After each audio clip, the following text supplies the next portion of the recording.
Hi, Rascals! To celebrate Hispanic Heritage Month, I wanted to read another story to you. This is called A Library for Juana, The World of Sor Juana Inés. It's written by Mora, and it's illustrated by Beatriz Vidal. And here's a little blurb about the book. Juana Inés loved to make up stories, songs, and poems. She is still considered one of the most brilliant writers in Mexico's history. I hope you enjoy this book. Juana Inés, called her mother. What are you doing? Juana closed the big book. Her grandfather, Abuelo Pedro, was always reading. Here in his house near Mexico City in Nueva España, he had stacks of books everywhere. Juana liked to make a nest with the books all around her. She opened them, turning the pages and looking for pictures. She was too little to read, but she wondered what the words said. Juana was born many years ago in 1648. Why was 3-year-old Juana's favorite question. Why do volcanoes smoke? Juana asked when she played outside and looked at 2 mountains puffing white smoke. Mama, why are leaves green? She asked when she collected wildflowers by the river. Juana liked the soft and thorny roses by her house best. With her fingertips, she stroked their furled petals and touched their prickly thorns. She smelled their sweet redness. Juana even sang rhymes to the roses. Rosa hermosa, rosa hermosa. She played with the sounds when she skipped down the dirt road, saying, Luna, cuna, bella estrella. One morning, Juana's big sister said, Juana Inés, I can't play with you today. Why? Asked Juana. I'm going to learn to read at our neighbor's house, said her sister. I'm going to read books like Abuelo. Me too. I want to go with you, said Juana Inés. Mama, I want to learn to read. But you're too little, Juana Inés, her mother said. Every day, Juana and her mother watched her sister leave for school. One morning, when her mother was busy, Juana followed her sister, hiding carefully behind trees and bushes. When the big girl went inside, Juana stood on her tiptoes and peeked in the window. She saw the girls reading and writing. The next day, Juana again followed her sister to school, but she didn't hide.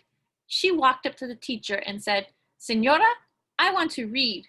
Por favor, will you teach me? The big girls all giggled at such a little student, but the teacher looked carefully at Juana. Finally, she said, Yes, you may come to school, Juana Inés, but you must study and behave. I am quiet like a turtle, said Juana. First, you must learn your letters. A, B, C, D, said the teacher. Why? Asked Juana.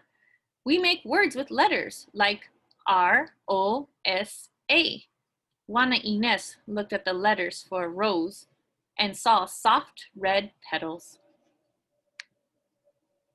At home, she wrote her letters again and again. She started reading and she started writing her rhymes too. Do you want me to write a song for your birthday, Mama? I will say, you shine like a beautiful star, una estrella bella. Or maybe, you smile like a pretty rose, una rosa hermosa. Yes. Mi mamá es una estrella bella. Mi mamá es una rosa hermosa. For lunch, Juana Inés liked to chew cheese slowly with warm tortillas. Don't eat that cheese, Juana Inés. People who eat cheese aren't very smart.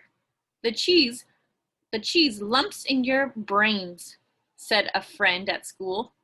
That day, she said to Mama and Abuelo, I don't eat cheese anymore.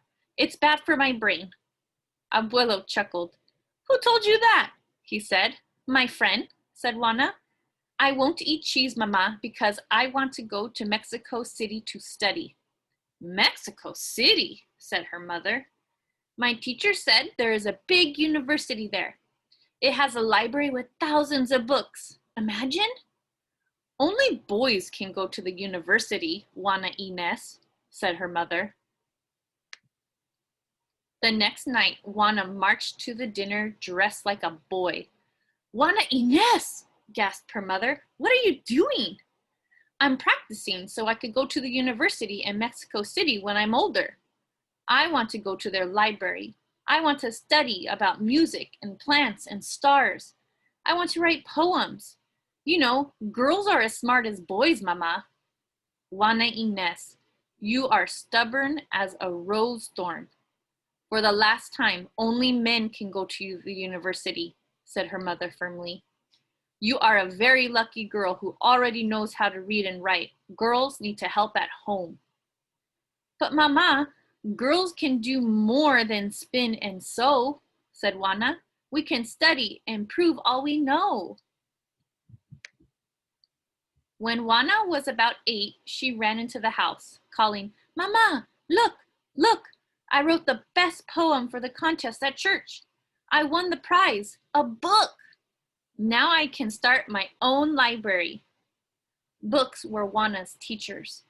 Months after months, she studied Abuelo's books. Over and over again, she said, Por favor, Mama, please let me go to Mexico City to study.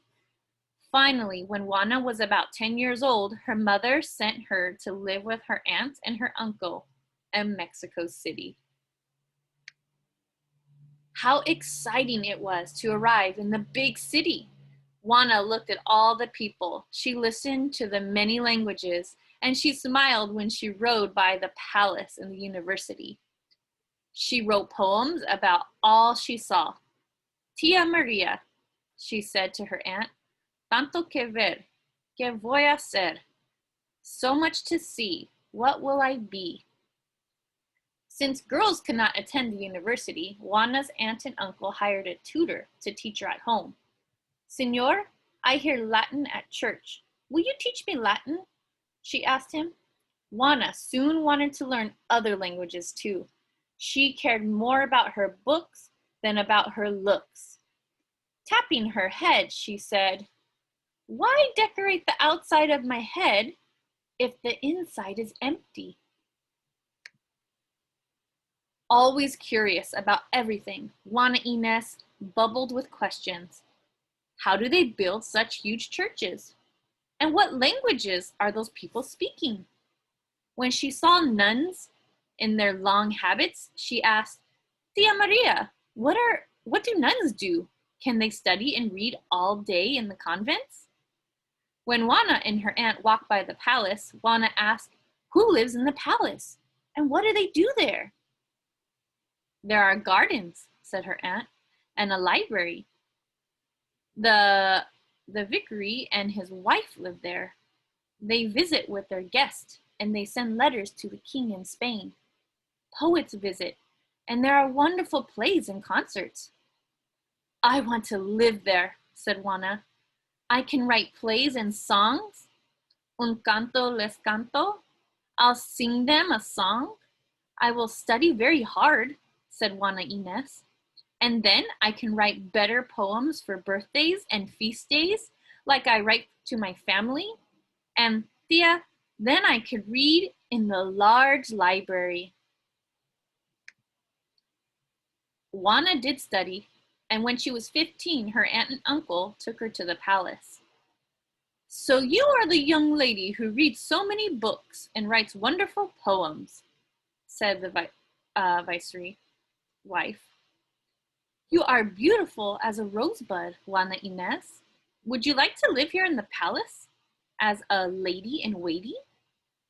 Juana blushed because of all the people looking at her. The morning, she finally walked into the large palace library. She was once again quiet as a turtle. At last, so many books, a huge room full of treasures. Now she can come every day and touch the many books, slowly read the titles. She read books about cauldrons and stars, about women in the Bible and in Greek and Roman stories. Juana wrote plays and songs, and soon many people in the palace heard she liked word games. They came and asked her to write poems and riddles for them. She studied a rose and said, "Look, its thorns are its prickly royal guards." And she was still curious. Why does a rose live longer when it's cut, I wonder? She laughed and teased, "If men learn to cook, they will write a better book."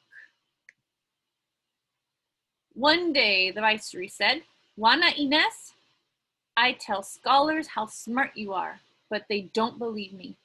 I want you to prove it. I've invited 40 scholars to come and ask questions. Members of the court will watch." "If that is your wish, senor," said Juana. "My head has always been full of questions. I started reading when I was 3 so I could find the answers." "3?" said the viceroy's wife. "Yes," Juana laughed. "I followed my big sister to school." Juana wondered what the 40 scholars would ask her. Her head felt full of languages, names, numbers, poetry, and music. The scholars arrived in their long black robes. They looked very serious. They began to ask Juana difficult questions about triangles, about painting, about famous men, and even about the movement of the sun. Juana answered every question. When the scholars finished, they nodded. Juana Inés smiled and said, "Yes, girls can do more than spin and sew. We can study and prove all we know." The viceroy's wife hugged her and handed her a beautiful red rose. Juana liked living at the palace, and she liked her many friends there, but she wanted to keep learning. She needed quiet to think and to write with her quill. She became a nun and changed her name to Sor Juana Inés de la Cruz. She liked the quiet of the convent. She added books to her library until it became one of the largest libraries in the Americas. In her long habit, she prayed and studied and wrote letters, religious songs, plays, and poems. Her friends came to visit her, and she laughed and told them riddles. "Here, Sor Juana Inés," said her good friends one day, "a book by one of the major poets of the Americas." Sor Juana slowly unwrapped the package. Her name was on the cover. She hugged her book with both hands. That night, Sor Juana added her own book of poems to her treasured library. And that's the end of this story. I hope you enjoyed it.